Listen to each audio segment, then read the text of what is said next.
आपल्या पूर्वजांना मोक्ष मिळावा या उद्देशाने भगीरथाने गंगेकडे पृथ्वीवर येण्याचे आवाहन केले.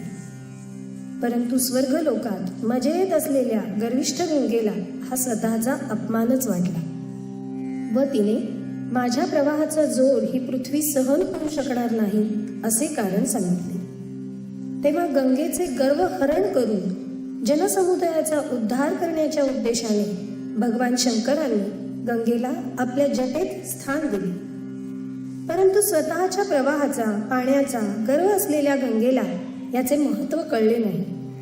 उलट माझ्या प्रवाहाच्या जोराने मी भगवान शंकरांना सुद्धा पाताळात नेईन असे मनात कल्पून गंगा भगवान शंकरांच्या जटेत विराजमान होते. भगवान शंकर तिच्या प्रवाहाचा प्रखरपणा लीलया पेलतात. इतकेच नव्हे तर गंगेला आपल्या जटेत बांधून ठेवतात. यामुळे गंगेला आपली चूक कळते व ती भगवान शंकरांची माफी मागून त्यांच्या जटेत स्वतःला स्थान मिळाल्याने कृतकृत्य होते व भगीरथामुळे या भूलोकात आल्याने भागीरथी या नावाने जगाचा उद्धार करू लागते. सादर करतोय गंगावतरण.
त्रिपथगा दिव्या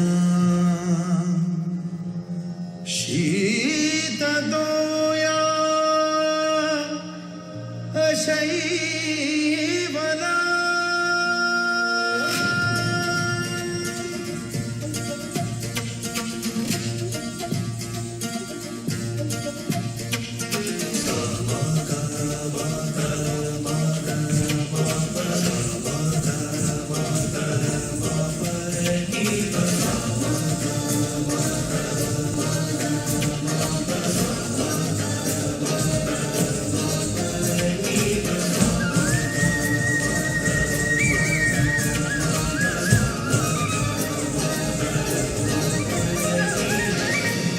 सुरेश्वरी भगवती गंगे त्रिभुवन तारिणी तरल तरंगे. देवी सुरेश्वरी भगवती गंगे त्रिभुवन तारिणी तरल तरंगे. शंकर मौली विहारिणी विमले मम मदिरास्तां तव पद कमले. अलकानंदे परमानंदे कुरु करुणामय कातरवंदे. तव तट निकटे यस्य निवासः खलु वैकुंठे तस्य निवासः.